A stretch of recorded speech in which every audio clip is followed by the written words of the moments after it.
Hello, we're live and welcome to the Enlightenment Exchange. So before we start, we made it over 100.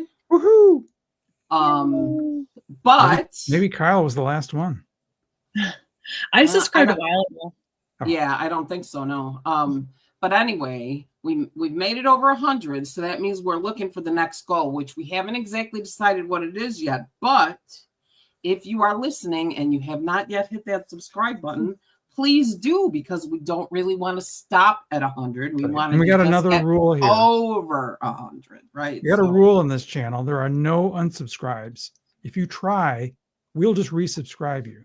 Okay. Now we can't really do that. So, good grief. Okay, moving right along. So anyway, so today we have Kyle Cranston with us, and I'm really excited. I'm in a lot of these. Oh, hi, Coventina. Yeah, she is the most loyal listener. I love you, Kobe. She is the most loyal listener. Anyway, so I'm in a lot of these amazing groups, and I have run across quite a few. Subscribe early and often.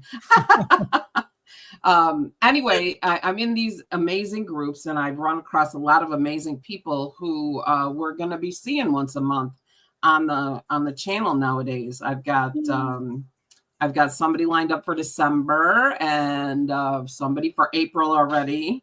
So sorry, the dog is a little crazy over there. Anyway, yeah, so we've got a lot of exciting topics coming up. So when we were trying to figure out what to talk about, Kyle, I had seen you post a question about kind of these kind of things in a group that we're in. So Kyle reads out there in public, like at expos, way more than either one of us do. John pretty much reads through email, right?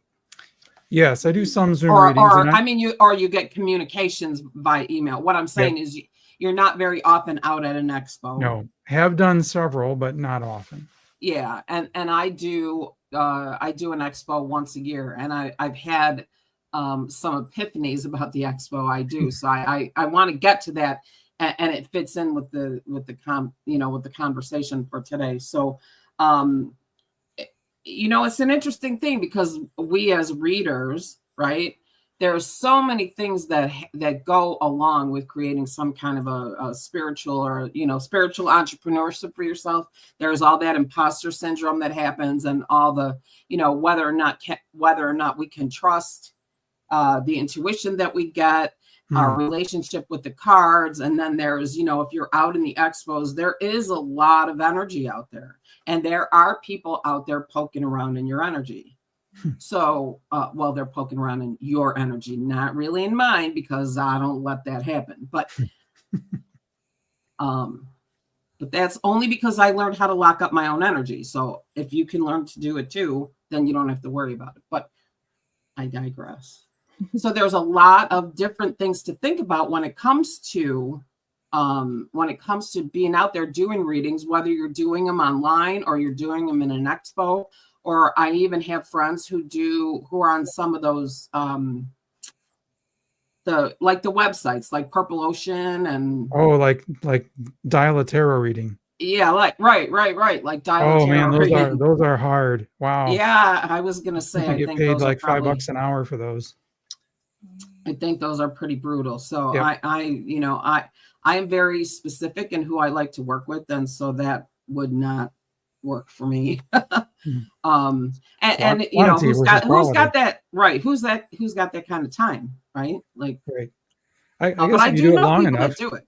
Yeah, right. If you do it long enough, you might make lunch money. Well, I thought about doing Etsy. I'm thinking about it, but doing Etsy. That's interesting. I wonder, and I wonder if you can get the price you're wanting. It depends, because if you look on Etsy, there's a lot of people on Etsy doing $1 a minute or something like that. Right. It's that's at the proverbial race to the bottom. It just depends on what you want. It depends on what you want and who you want. I am very clear on who I want to work with. I only do the expos because they're fun.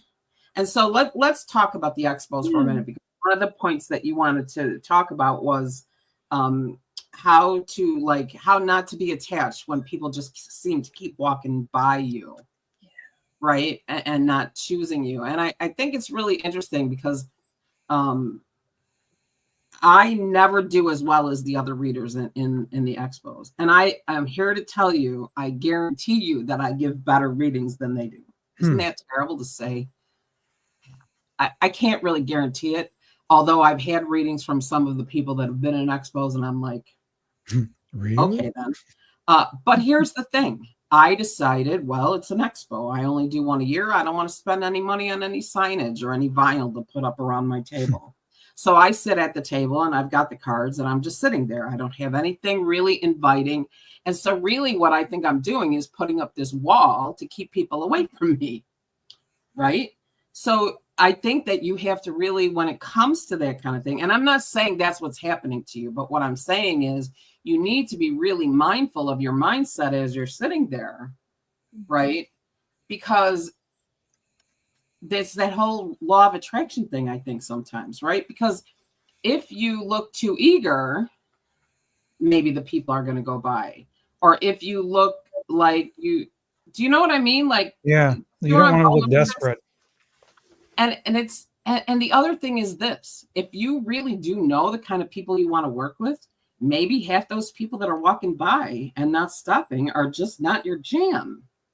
Yeah, I ask my team, I pray to each archangel before, and I ask them each, I'm like, thank you for courage, Ariel, for speaking the truth of what I see, for not stumbling. Gabriel, thank you for helping me not stumble over my words. I go through each archangel, and then when I ask them to make me a beacon of light for those that can benefit from my services. Okay. Nice. Oh God. All right. I'm gonna let him have this one. Matthew is like, so you don't trust them? No, I do. So when the people walk by, you don't have a problem with that? I'm getting a lot better at it. So when the first times the first few fairs that I did, I was like, oh, what am I doing wrong? But then I started to kind of think, well, you know what? Maybe those weren't readings for you. And I'm trying to get to a place where I'll actually say to people, I actually tell them when they walk by, I'm like, hi, are you enjoying the fair? I'm like, yeah, you should do a lap and see who resonates with you. And I've been doing that lately. And they're like, yeah, that's a good idea. And then like 55 times out of 10, they come back. Sweet. That's a great that's a great hook. So, but you know what you've done, you know what you've done is you've given them an opportunity to connect with your energy. Mm-hmm. Just that conversation, right? Yep. You've given them an opportunity to connect with their energy, and then given them the opportunity to make their own choice, which is brilliant. So I got a funny story on this topic. I did one expo, and I was one vendor of, I was the only woo-woo vendor in this one. Because it was kind of a yoga studio birthday party, and they had like hair salons and they had vitamins, and I was the one and only. So I probably did maybe 10 readings that day. But the funny one was this girl sat down and she said, I'm curious about a tarot reading. And I said, have you ever had one? She said, no. And I said, okay, well, I think my price was like $40. And she goes, oh, thank you. And that was it. So I know why she didn't want one. It was too expensive. I've had that happen too. I've had someone that's okay though. Crazy. I was thrilled that I got as many as I did, because I don't do this very often, and typically the readers are female, and I was a male in pretty much an all-female venue. And I thought, well, we'll see how it works. But I did some really good readings and had a really good time. So I was happy with that. I think that's really all you can ask for. Now here's the thing about those things, because I don't know what it's like where you are, but I know that there are some here where they're 2 days, possibly even 3 days, and they are mega, mega, mega expensive. Like I've seen some that are $800 for 2 days. You mean to be a vendor? To be a vendor. To be a vendor. Holy moly. Mine, the most I paid is $225 for 3 days. How much? $225, but for 3 days. See, That you would never get that around here. So because I looked at one and it was 2 days, it was 6 hours a day, it was 2 days, and it was like $800. Oh, hell no. And you got to charge $100 for reading to make that. Yeah, if you're lucky, right? So I mean, that is something to think about. I don't know. For me, I can't say never, because a couple of my really good clients I met in those expos. Yeah, got a note from Coventina on the chat. She says she paid $800 to be a vendor for a 2-day thing in California. So that's if you're doing an 8-hour day, that's $100 an hour the first day just to pay for the reading, and then hopefully you make it back on the second day. To me, 2 8-hour days, that's just so draining. But the truth is, I don't know, because I think it's different no matter where you are. I think it's different, in different locations. I don't find them to really generate ongoing clients very much. I think in those expos I find here a lot of seekers. Not really. Do you collect contact information? Do you collect contact information from them when you? Who are you asking? Me or Kyle? Oh, well, both of you. You already know what I'm going to say. I have a sign-up sheet, and I do have. You can list your email if you would like. I don't try to push it. If you want to. Yeah, I did the same. Yeah, I would like what Deborah said. I actually do read at a brick and mortar shop, and that's where actually I've gotten most of my clients. I am very blessed that I read at a shop in town called Village Witch. And they have I love it. They have embraced this angel nerd into their witchy world, and I love them so much. And I'm actually going to be there on Saturday all day. I love it. Wow, that sounds like such a good vibe. Oh, I love it. The owner cracks me up. She's so funny. The shop is great. There's some cool people that come in there. I've met some really great people, and I love spending my Saturdays there. Cool. I have there in town here in Grand Rapids. We have one, probably two, or maybe two woo-woo stores, and I've been reluctant, or just maybe it's more lazy to go over there and connect with them. But you're kind of giving me the little prod to just finish that up and make a connection there. They have 4 or 5 readers that they work with already, so they may or may not be open to it. But I gotta, if I ask, because John, you have so much space in your schedule to go do. Oh yeah, we've talked about that. Yeah, we've talked about how busy John is and what John shouldn't be doing anymore. But, yeah. I mean, if you're good though, they're going to keep you, because at Village Witch they had like 4 readers, and they took me in, and they like me. They like my energy, and I've been getting more days. And but do you also have a job that takes about 60 hours a week? No, I'm very lucky. Then. Okay. Well, maybe that's my problem. That is your problem, John. This is my job. John is a what do you call that? A magpie, right? More, a magpie. Yeah, more like Sparkle. Or a crow. Sparkle. Oh, Sparkle. yeah, right. Or the dog from Up. Squirrel. Yep. Yeah. That's John. But that's okay. That's not shade, because who else is Sparkle, Squirrel? Mm-hmm. I am as well. Very ADD. Yeah. Diagnosed at age 42. Oh, really? Seriously, I'm telling you. But Radley Valentine said my ADD is my superpower when I read, because I pick up. Oh, that's cool. What a nice spin. He's like, you see things. He's like, girl, you see things in these cards. I design these things, and you're finding stuff. We were at the mastermind, not this year, but the year before. And I'm like, oh, look, the world card, the wheel card, her hand is on if you look at the wheel card on his Angel Wisdom Tarot deck, the top of the deck is, oh God, what is it? It's like the star. And like, look, it's the star card. And he was like, oh yeah. So I just like my ADD eyes like zero in on like little things that like pop out at me every time I read. I find something new in the cards every time I read. So. Hey Kyle, do you ever use this deck, the Lightseers Tarot? No, but you're like the 3rd person that told me I should check that one out. And I have the universe is talking to you. If you want symbolism, holy cow, this one's got it. Lots of it. I'll check it out. She has an online course that I just happened to find by accident, and I'm going through it. Like, Chris wow. Ann? Yeah, it's Chris Ann. She is so good at explaining her method, her reason for the card, the reason, all the little subtle things in the card. I'm like, wow, I didn't even notice that. So it's I'm gonna good. check her out. I have a rule. It's 3 times. Someone tells me something 3 times, I have to do it. You're my third. All right. Good. I'm honored. It'll be so I have 68 decks. It'll be my number 69. And Angie and I are both in that. I have a problem. That I don't think I have that many, but yeah.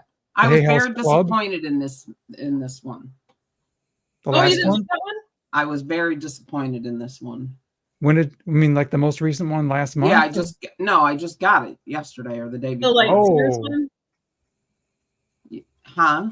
The Hay House, the subscription the Hay House subscription box. Oh, I don't do that because I have all the cards they give you anyway. I'm gonna be getting all these duplicates. I haven't signed up for that. I haven't gotten any duplicates yet. Oh, really? But I was still very disappointed. I mean, 2 of the decks were good, but I don't consider Louise Hay's affirmations to be a deck.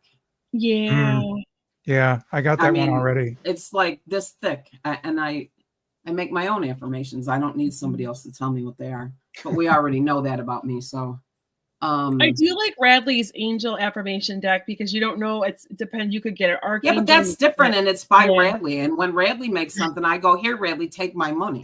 Like that's an entirely different thing. Right. It's the principle of the thing. I'm a little bit of a fan. No, yeah. I mean, it's kind of like if you gave me a affirmation deck by the Hicks people, or the Access Bars people, or I'm just not into it. But that's okay. It's not for me. Anyway, okay. You at our last mastermind. Sorry, I know it's off topic. Someone was talking about you. One of our people was like, "Oh yeah, Molly," or no, they were like, "Oh yeah, I learned this from Angie, or I watched Angie," and he goes, "Our Angie? I love Angie," and I was like, "Aw." And he was like, "Our Angie?" Wow, that's cool. Cute. That's great. Yeah, I consider her my Angie. Oh, there is a very good chance that I will be able to make the mastermind next year. Nice. We'll see. Have a dog that needs taking care of. So, oh, cool. Deborah says Christine's Lightseekers Tarot and Sacred Creators Oracle are 2 of my favorite decks. Yay. Oh, okay. So there is an Oracle deck. I shall have to check that out. Anyway, okay. Moving on. So I think one of the interesting things, I mean, there were 2 things that I really thought were really interesting in your idea of this conversation. One of them being, what to do about all the energy coming in and around you. That is all about your own individual balance. That's your own energetic balance, making sure your own chakras are in balance, making sure that, that's all about you. And so every time I go, actually, she stopped doing it now. The lady that facilitated the expos that I do, she used to love to walk around the joint with sage. I'd be like, get away from me with that because I cannot stand that smell. I hate sage. She thought she was, and I was like, so here's me. And I'm sending creating my own energy matrix for around my own table. I don't need your sage. Get away from me with that. So I personally think that, if you're sensitive to energy, you need to learn how to keep your energy in balance. And once you learn that, then the energy around you in an expo is not going to bother you. Like balanced energy is resilient. Resilient energy is not reactive. It's as simple as that. I know that everybody doesn't want to think it's that simple, but it is that simple. Stay grounded and stay in balance. So there's that. Now here's the one. Keeping time, the boundary of time. 15-minute reading. How do you keep to the 15-minute reading? If that's what they buy, right? I usually do, yeah. Sometimes I'll do 15, sometimes depending on the fair. Sometimes I'll do 10, sometimes I'll do 20. I decide the day of. I look around like what other people are doing and try to kind of do that. Yeah, one of the people that runs it is like, go look or see what they're doing and try to, because you don't want to be too low. Oh, is like lower than the other people, or So they all they want you to kind of be around. So, and so are you able to stay on track with the time? Oh, I'm terrible at it. I have a timer. It is right next to me. I am the worst at it. Yeah, I'm pretty bad at it. Really I'm pretty bad at it myself. So here's a couple of things. John, you and I have talked about this too, and I'm curious to hear what you think. There's a couple of things. One is I have two different prices when I do an expo. If you have a question, you can have a 15-minute reading and it's this much. If you don't have a question, then you can't have a 15-minute reading. It's got to be a 30-minute reading and it's this much. And the reason it's got to be a 30-minute reading is because I can't read all that energy in 15 minutes. Can't do it. Mm-hmm. So that's one of the ways that I manage that. And then I still go over. Like, I even the timer, check it off, the only thing that keeps me on time, and I don't know about you, but the only thing that keeps me on time is if there's people, like somebody next. Like a line? Yeah, right. So this is what I want to ask. Coventina is also bad at it. And then she says, and when she tells people that, they ask, why do you have a timer? Okay. Now, as a reminder, a gentle reminder. Right? It's just so this is what came to me as I was thinking about this, and I'd like to hear what you think. I think that is not about the reading, and I think that's not about the querent. I think that's about us and our need for validation and to get it right and to, you know what I mean? Like to do a good reading and to do a good product. I mean, we've noted, if Kyle, I know that you're in the groups that I'm in. Mm-hmm. And there is one person who is not as, shall we say, self-confident as another. And the one who is not as self-confident always goes over time. And the one who is always shuts it down right at an hour. Think about that for a second, right? So it's like she's like, can't wait to get done. No, honoring the time. Just honoring the time. Okay. So I think the person who's not as self-confident doesn't keep to the timer like the one who is, because they are more in need of validation and more in need I heard it backwards. Sorry. Oh, okay. Yeah. Does that make sense? What do you think about that? I think it's like it's both for me. I think I do think I'm pretty confident. Especially there's times when I'm reading and I'm like, oh yeah, this is hitting, this is resonating. They're crying, I'm crying. It's a beautiful reading. My thing with time is for me, it's people pleasing. I want to give them. So that could be in that list, right? So it's about you, right? The people. Yeah, it's still about me, but yeah. I just want them to walk away feeling good. And there are times like where I also chit chat a lot, and I don't mean to, but it's like, you're getting just a little rapport. I'm a talker. We're talking. And sometimes if I'm like, I might chit chat. I don't want that to go against their reading time. So I'll make up for it. And then that makes sense. Lose track. And so that's on me. But there's times when I've had people that just keep asking questions and I'm like, this is going on like 20 minutes now. And so this needs to be done. And they just keep pushing and I feel like a jerk. But no, here's something you can use. I learned this from one of the other readers that I know well. She said when she's ready to say, okay, you've asked enough questions, she has another Oracle deck. She says, we're going to pull our last card from the Oracle deck as a to wrap things up. And she'll pull one card and there it is. And she'll maybe say one or two things about it. But that's her symbol to say, we are done here. Here's your parting thought. Okay. I love that. Sorry, it's not original. It's something I learned from. Yeah, but it's good. I like that a lot. It's so good. Yeah. I like that too. I like also the tip we got in one of our classes where he's like, I have so enjoyed our time together. Can I give you a hug? I like that. Goodbye. Oh yeah, that. I know who that was too. I was there in that. I was there when you asked that question, I think. I liked that. I thought that was a good suggestion. Unless you're not a hugger. Yeah, I mean, so there's that. Now here's I'm trying to decide if I can ask this question. So talk amongst yourselves for just a moment. Talk amongst yourself. That's on SNL. The coffee talk. Talk amongst yourself. Oh yeah, right.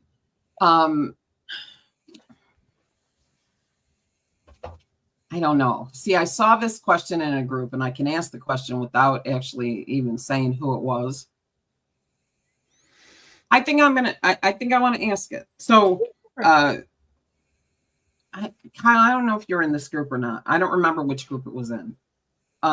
But this person had somebody contacting them over and over and over again, rather aggressively for a reason. Oh, I saw that post, but I didn't see the follow-up. Yeah, I felt bad for that person. There's not a ton of, I mean, there's a ton of different, there's a few different, takes on the idea. Stalkery. But basically, a client contacting, and I think probably through the website. They weren't really clear on that, but I think through the website, and actually I think on the phone. So maybe either calling or texting, to the point that they, the reader didn't want to do the reading because for whatever the reason is. Mm-hmm. I mean, I'm sure there's a number of reasons, but the reader didn't want to do the reading. The person just kept contacting them, either via text or on the phone. They blocked the person, and then the person probably emailed or left a voicemail, because even if you block somebody on your phone, they can leave a voicemail. Yeah, you can still leave a voicemail. And then somehow they told this person, if you contact me again, I'm calling the police. Now, here's what I'm wondering, because they wanted to know, what would you do? And would you stop advertising your business? What would you do? And I mean, there's a lot of different parts and pieces to this. I think there's two different levels here. One is the persistent client that you don't want to read for. And then the next level up is stalking, right? So I think the persistent level client, if you don't want to read for them, and again, this is something I've heard from one of my other reader friends, she'll say, you know what, we might not be a really good fit, but here's the name and number and website of someone that I work with a lot, and they would be very happy to give you your reading, and you hand the client off. And if it's a normal situation, that person will all right, now it's so-and-so's client. I think at the stalking level, though, it's a totally different thing. And maybe that's where you need to get law, and I think restraining order or whatever. Right. But I think you need to be clear about that, because I think, and I don't know, because again, I was not, and I put this in my comment, I was not privy to the actual conversation. Is it just somebody reaching out wanting a reading, or is it literally, aggressive? Right. Stalking. You couldn't really tell. But to me, if the person is reaching out and you've already told them no, and they reach out again to the point where you feel like you need to block them, the worst thing you can do is say something like, if you reach out again, I'm going to call the police. Yeah, that's just going to get them to keep right. This means war. Yeah.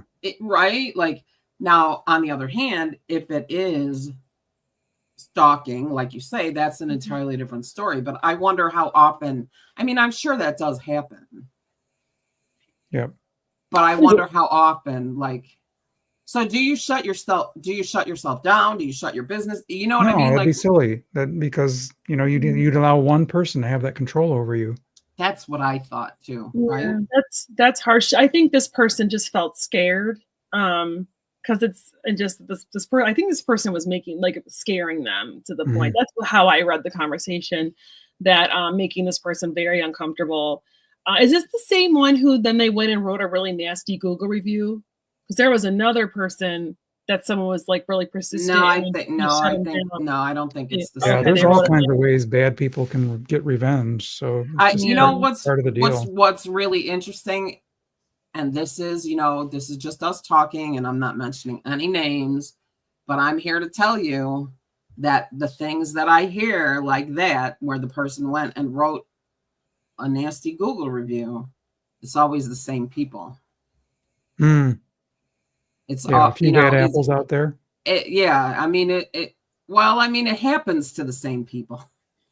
Oh, I see It what you're saying. happens to yeah. the same You're people. right, Angie. I think you are right. Now that Like I think about Yeah. some bad So bad what? mojo.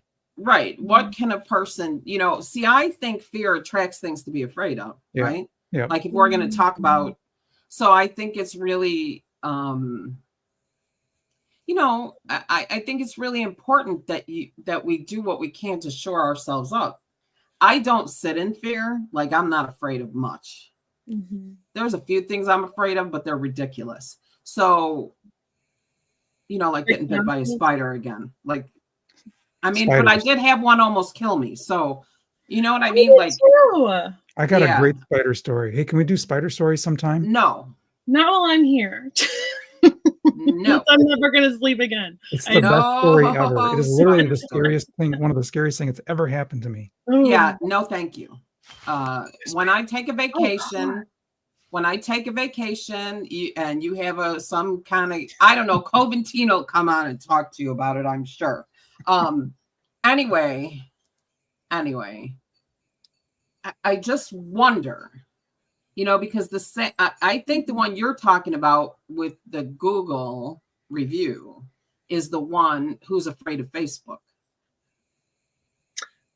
Oh. So I just wonder, like, what is there something to that? So since we're talking about, tarot readings and being out in public doing that, I mean, there is a certain amount of what is visibility. Not fear? Like what is not fear? Like you can't be afraid if you're going to be out in public doing readings. You can't.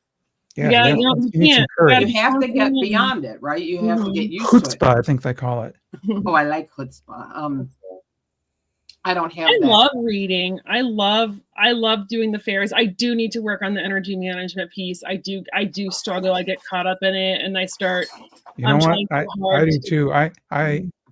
I dive into every story and it just overwhelms me in some cases. I'm like, I should have done something first before I did these readings, because now I'm feeling everybody's sadness. And I get really tired when I get home, and I'm trying so hard to be like happy and positive, and like that I get home and I'm like to my kids like, get out of my way. Because you're shot and exhausted. Yeah. So this is interesting. Back to I'm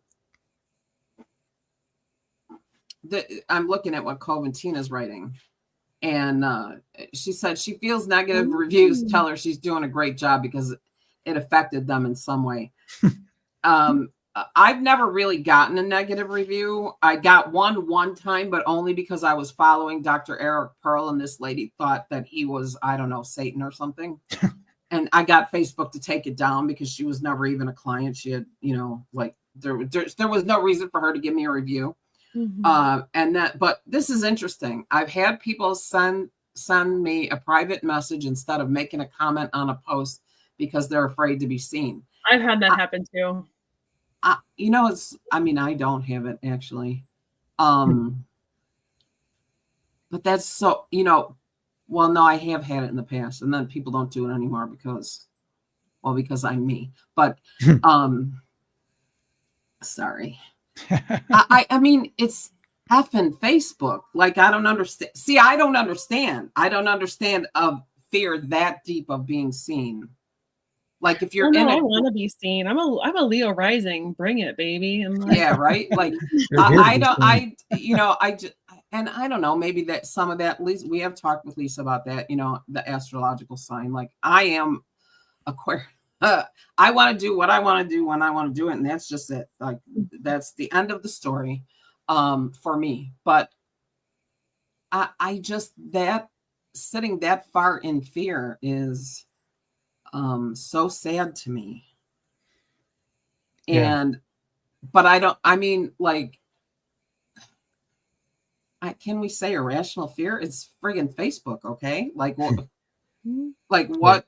You need to expect a little bit of dissent of opinions when you're on Facebook. You're going to have all types, right? You're going to have lovers and haters. They're all there.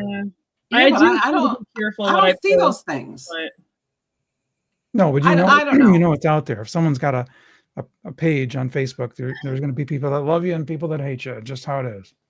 Oh yeah, well, I mean, if I got all upset over people that hated me, jeez. I'm a bull in a china shop. I'm the first one to admit it. I know I'm a lot for some people, but you know what? I'm not too much for anyone. If you can't handle me, that's on you, not me. I love That's that. all. I want more Angie energy. I know. I need really like do. I need you're my Obi-Wan Kenobi right now. Oh wow! That is the best compliment ever. Ever, right? Like that's really, really, really. Actually, ChatGPT gave me a good one too. ChatGPT told me I was the Empress in tarot. Ooh, how do you do that? I want ChatGPT to give me a tarot card. I said, choose me a significator. Which card am I in the tarot deck? And he said, my choice for Angie was Queen of Swords. Oh man, totally. That's me for real. Someone I met at a fair, he's awesome. He designs these. I don't know if you can see. They're made out of resin. And I got the Empress, the Sun, and the Star. And resin. And I keep them on my altar. Okay, I do resin. I want to see. I want to get a closer look at that sometime. I could take a picture. Yeah, do that. You guys get a picture of that like in better light on the messenger after the show, because we only have a few more minutes. Come on, we're trying to do a show although here, I will say that is another problem for me about Expo. Like I might do more readings if I sat my butt at the table and stop going around looking around. Oh yeah, it's tough. And I love bartering. Like the last few fairs I've been at, I've been exchanging. I exchanged really cool readings with someone, and I did love for him, and he does a lot of past life stuff. So it was so fun. Because that's not a specialty of mine. I was like, you want? And he's like, give me love, baby. Like I need love stuff. So I was like, woo woo. One year I signed up for an expo just so that I could meet the other vendors. So I really wasn't at the table very much because I wanted to hang. I wanted to meet everybody else. So. It's fun. Well, John, you wouldn't have had to pay for that booth if you just went there. I know, but I wanted to meet them as equals, not as a client. It was cool though. I met some of the best people. In fact, one of my friends, one of my woo friends I met there, and we're still hanging out. I met some cool people at the fair during the fairs. I met some great people working at Village Witch. Yep. Hey, what do you think of the idea of trying to share a booth? And some places don't allow it, but some places will kind of like let you, I think it's good if that person does something you don't, like Reiki or or reflexology. Say you do runes, or she does runes and you do tarot. Yeah, but it's going to end up being, they usually end up charging, or it's not even that much cheaper to share, I think, because it's probably like around, at least for here, it's probably almost about 400 for two when it's like 200 for one. Yeah. But it just depends, I've seen people do it. It looks like they're having a great time, especially if they sell stuff. Like sometimes a friend of mine she's so cool. She's like super duper, and she has an apothecary and she's a medium. So her mom works for Booth, and it's so cute. Her mom sells all her stuff, and that's cool. My friend Megan does all her little readings and her little color vision, and her mom Cindy is like selling her stuff, making her little appointments. They're adorable, and they feed me. I love them so much. So wow. That's awesome. They bring like most of the expos I've done are just one day. So I don't know about, I don't really have a problem with sharing the booth with even another reader. Like, because I feel like the people are going to go to whoever they're going to go to. The problem for me would be like, depending on the size of the booth, it could be too close, like too much noise. However, I think that might be, depending on how expensive it was, one of those 2-day jobbers where you share the booth, but you do, 1 day and 1 day. 1 day and 1 day, or half a day and half a day, or something, something of that way you don't nature. get so exhausted. Yeah, because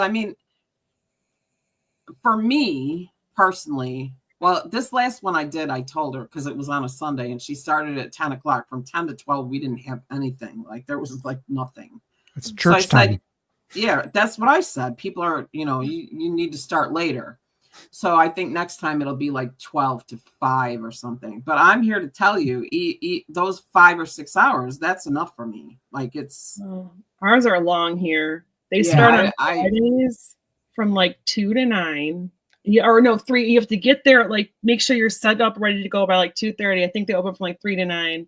And then the next days are like 10 to 8. And then the next day is like 10 to 7. Well, okay. you know what? That's really good. Let's wind up with this, because I don't see how you can manage your energy and not be exhausted with those kind of hours. I was down for like a week. That when I pulled that, when I talked about it in the group we were in, I was like, oh, it took me a week to get back. I was so exhausted. But I don't. You don't think it's a me thing? It might be just it was too No, much. I don't. I don't know. I don't think you could have done too much more than whatever you did. Mm-hmm. I think that's too much. That's my I even opinion. got chakra balancing in the middle of like on Saturday morning. I got a chakra balancing from I got from one of the guys. I was trying so hard to like ground, drink water, walk around, spray. My friends. Maybe they need to have like an intermission, right? All right, everybody stop. Okay. Dance break. Yeah. Well, I mean, honestly, you know, yes, there's energetic hygiene. Yes, there's energy management. But the truth is, channeling is running energy through you. It's not your energy that you're putting out there. Okay. So anybody that's listening, if that's what you think, change your mind on that, because it's not your energy. I've heard people say that, you know, like, oh, I do Reiki sessions, I need to be careful not to use too much of my own energy. Well, if you're using your own energy, you're doing it wrong. So that right. But with that said, you're still the channel. Yeah, so, trying to manage. Yeah. You know, and so the energy is still flowing through you, and you still are a physical being. You have a physical body. I don't think, neither does Matthew, that there was too much more you could have done for yourself. I think doing 3 days that long it probably cost you a week.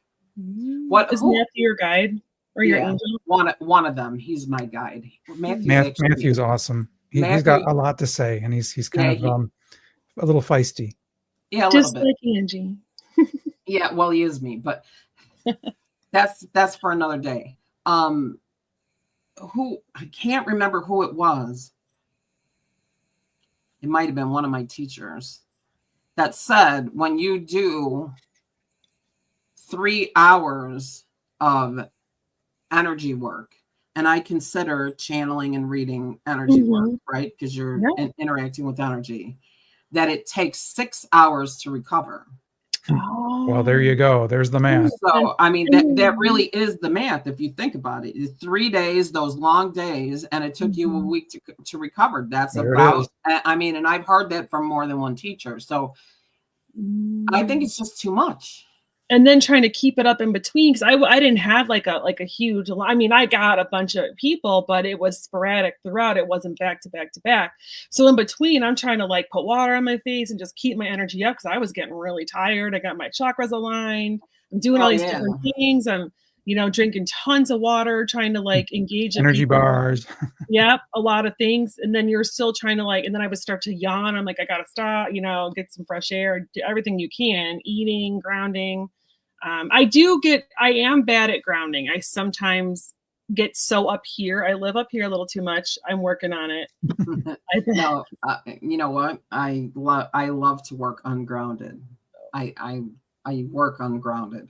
It's easier for me to work ungrounded. It is for me too. I just kind of dive in sometimes, and I start getting the hits, and I'm getting the messages, and they're flowing. And like, I don't want to stop. It is fun, really being in that groove, isn't it? Just getting where you're getting that stuff just coming in so clear.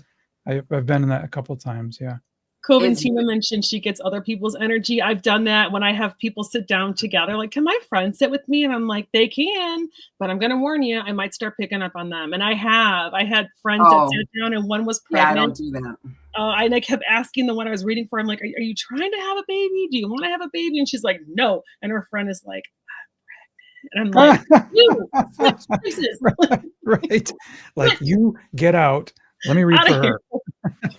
I was just picking up on it. She's but when I read for somebody, I pull them into my matrix. So I gotta in my matrix. Practice your matrix. Apparently, I need to teach a class on creating a matrix. Yeah, you should. Anybody can do it. You could do that for tarot readers specifically for this exact situation here.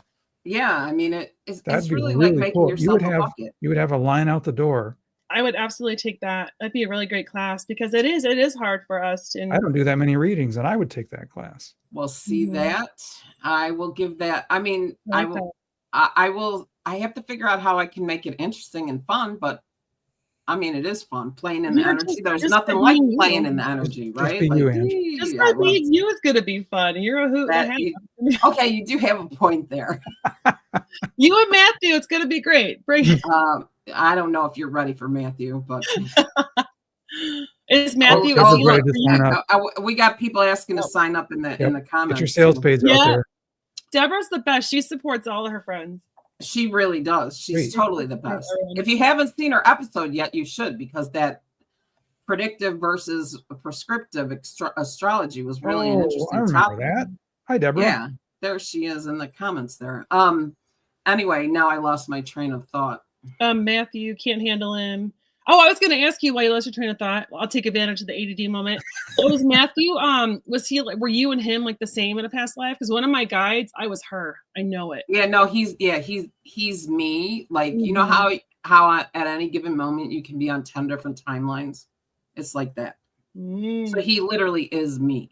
So I have Raven, and she's my tarot. I met her and when I took Denise Lynn's soul coaching oracle, and she's my oracle teacher. But I know I was her.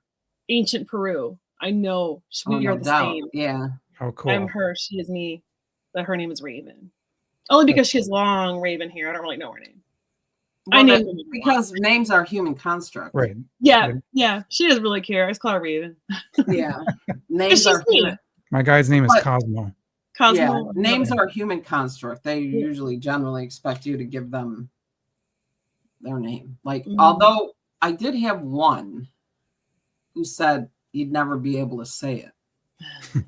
I can't remember whose that was. But that was that was an interesting session. Doing that session with that person, with the guide saying, you know, you'd never be able to say it. Kind of like Spock, right? Like, you know. Well, there's a funny scene from a movie called Splash from the 80s. Tom Hanks is in the movie. The mermaid comes out and she has legs now, and he says, "So what's your real name?" She says, "Okay," and she screeches, and like all the TVs in the room blow up. And oh yeah, right. And there's something I forgot. They're like, we'd have to remove your tongue. I think it might have been Futurama. You would have to remove your tongue for you to be able to pronounce the letters or something. There's something where like a scientific. I saw that you one. would have pronounced this. You'd have to remove your tongue. Oh man, I love that show. That's a really good idea. Oh, good. Deborah loves Splash too. Yeah, that's. She said about retrogrades being your frenemy. I personally think people give retrogrades way too much power. So that'll be an interesting conversation. So let's get that one on the books. Absolutely. And John Mothers had reached out to me and he wants to be a guest too. So I'm putting that out there now. If any of you have John on your messenger, say, don't forget we want to see you on Angie's show. I'm standing Radley. I mean, Radley's going to be a guest eventually too. So Radley will be a guest. I just volunteered him. John has this like delusions of grandeur thing going on. Dream big. It's law of attraction. You just put it out there. He does love Angie. Isn't that funny? Because you know the ADD thing makes me think that he tolerates me. Isn't that weird? Oh no, he said he's like, oh, Angie, I love her. He totally said that. Deborah was there. That's just one of those things. You know what I mean? Like that's just one of those things. We'll talk ADD some other time. We're actually already 10 minutes over. Isn't that funny? The last subject we wanted to talk about was going over time.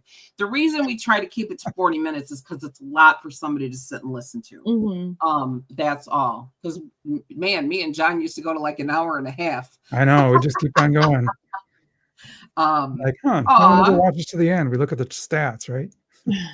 Yeah, that's it. I pause and come back because I am very ADD. I was listening to one of your shows, and I'll pause and I'll come back to it, and then I'll forget, and then I'll eventually make my way back there. I'll be like, oh yeah, gotta finish that show. We definitely have had some really good episodes. So anyway, before we go, Kyle is also an author.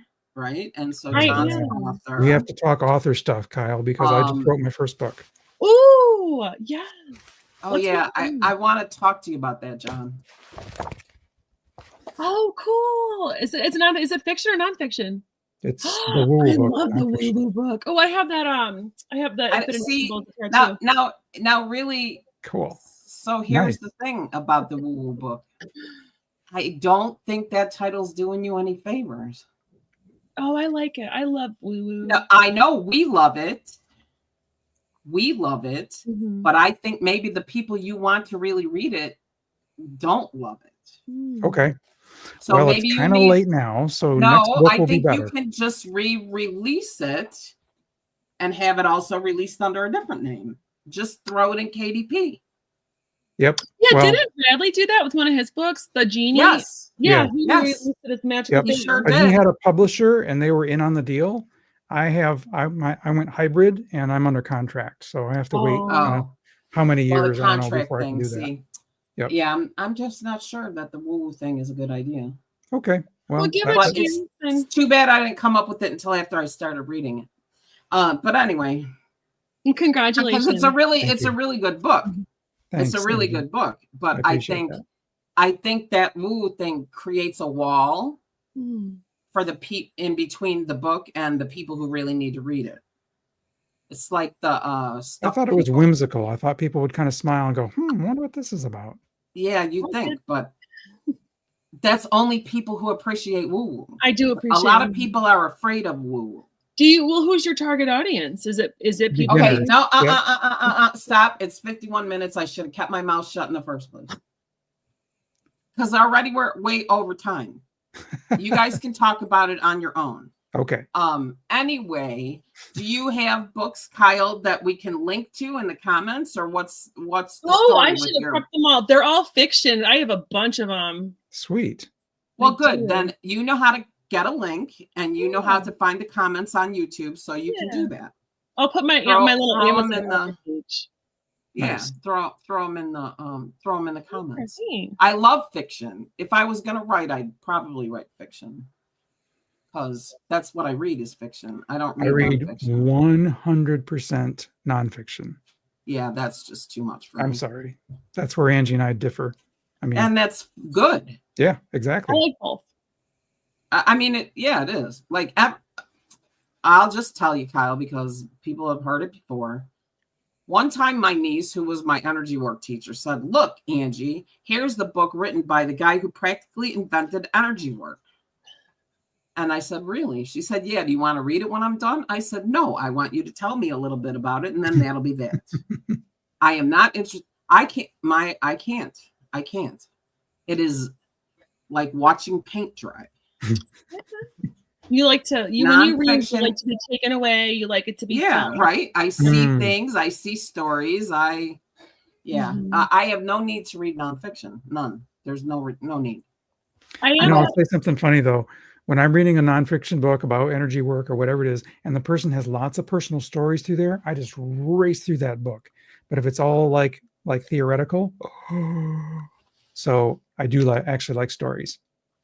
Oh, there you go. Actually, I read the whole Reconnection by Dr. Eric Pearl, who actually is a neighbor nowadays, I understand. He lives here. So that's cool.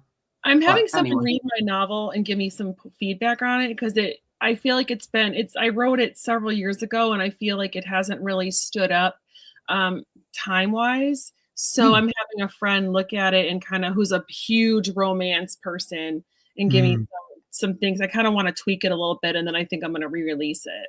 Nice.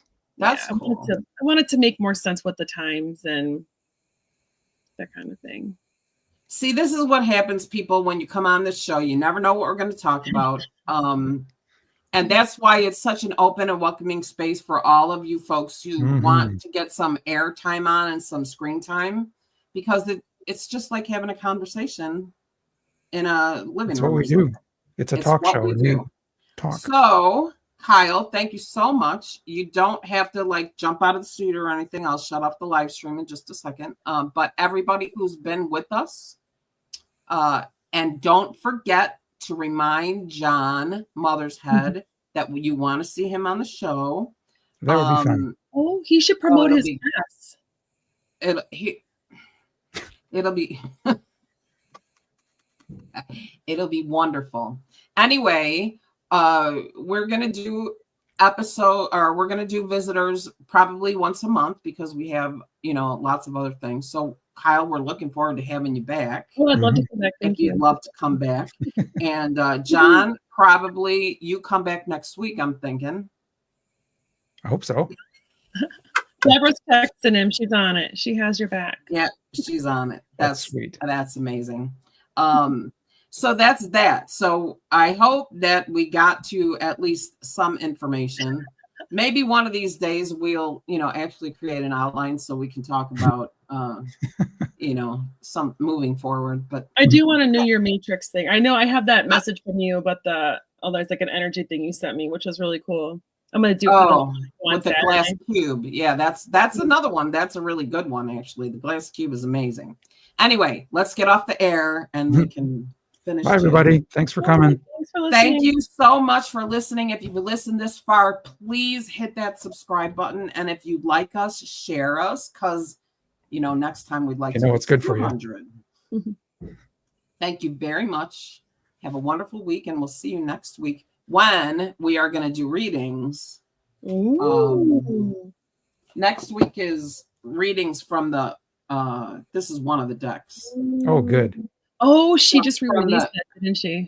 Yeah, from the Hay House box. Nice. So next week we're going to read, and then one of the final weeks in December we'll do the 2025 readings.